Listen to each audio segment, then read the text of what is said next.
نادي حرس الحدود ومنتخب مصر، ويعني انا حزين بصراحه، كان نفسي ينتقل لنادي الزمالك واعرف ايه اللي حصل في موضوعه مع نادي الزمالك في المرحله او الجزء الاخير، وكان خلاص على يعني مشارف الانتقال لنادي الزمالك. ازيك يا ابو حميد؟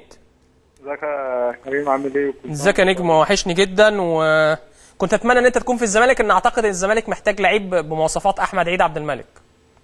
الحمد لله، قدر الله ما شاء فعل ومفيش نصيب يعني. الحمد لله. ايه اللي حصل يا احمد؟ يعني عايز اعرف خلاص انا امبارح يعني قريت على النت وناس صحابي كلموني من نادي الزمالك ان انت قريب جدا وهتمضي النهارده وتتأيد قبل بكره ما يتقفل باب القيد.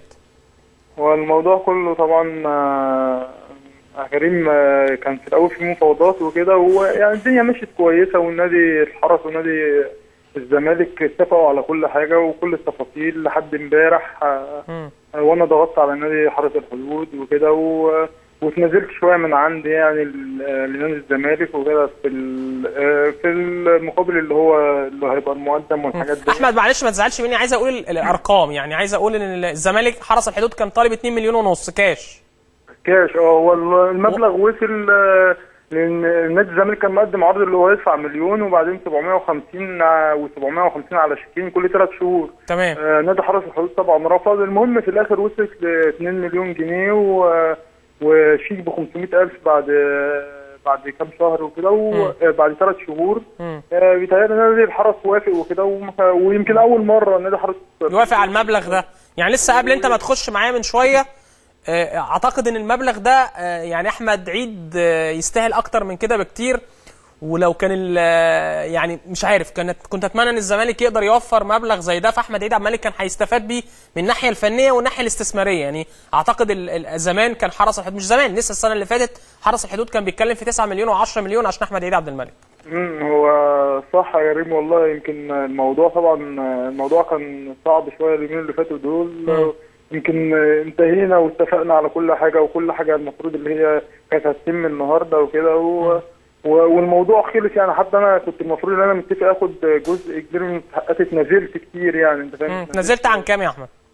يعني انا المفروض، يعني انا اتفقت الاول انا كنت عايز 75% وكده، وبعدين وصلت ل 50% وفي الاخر وصلت ل 25% يعني. ووافقت مفيش مشكله.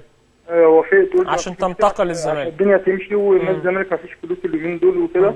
وانا قلت خلاص الصفقه تتم وكده، وهبقى موجود في النادي يعني، وربنا يسهل وبعد كده الفلوس هتيجي لوحديها يعني.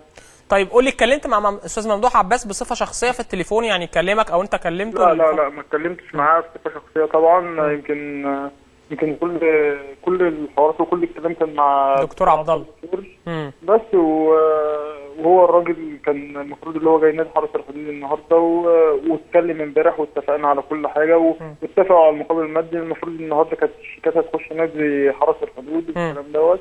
يمكن على الساعه 4 كده ولا 4:30 طبعا كنت مستني عشان خلاص الموضوع يخلص واروح امضي في نادي الزمالك يعني.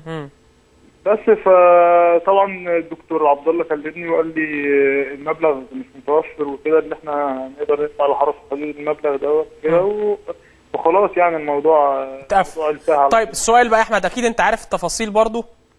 امبارح انت بتقول كان كل حاجه خلصانه، ودكتور عبد الله اتفق معاك ان هو النهارده انت هتيجي او هتتقابله عشان تمضي، والزمالك هيودي الشيكات لحرس الحدود والمبلغ اللي متفق عليه. ايه اللي حصل من امبارح للنهارده؟ يعني امبارح الزمالك او الدكتور عبد الله كان بيقول ان الفلوس متوفره، وافقوا على المبلغ ووافقوا على المقابل اللي هو يدفع يعني انا سمعت حاجه مش عارف انت يعني تقول لي صح وغلط. سمعت ان الاستاذ ممدوح النهارده يعني كان وعد ان هو هيدفع، او امبارح وعد اللي هو هيدفع جزء كبير من المبلغ، ولكن النهارده بيتصلوا بيه كان تليفونه مقفول في اسبانيا.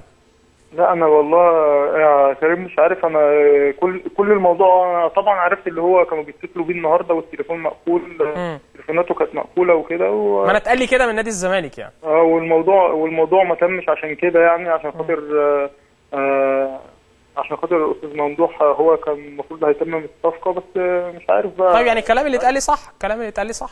ما هو الكلام صح فعلا يعني. هم طبعا الصفقه في الاول وفي الاخر كده نصيب، كله نصيب. الموضوع خلص يعني. طب احمد شايف ايه؟ يعني هتكمل في حرس الحدود، ناقص موسم في عقدك مع حرس الحدود، عندك انا عارف ان انت دلوقتي نفسك تلعب في نادي شعبي، نادي جماهيري. شايف الفتره اللي جايه بالنسبه لك ازاي يا ابو حميد؟ والله يا كريم انا يعني كنت خلاص خدت قرار ان همشي من نادي حرس الحدود عشان النادي يستفاد وانا استفاد بالظبط. برضه.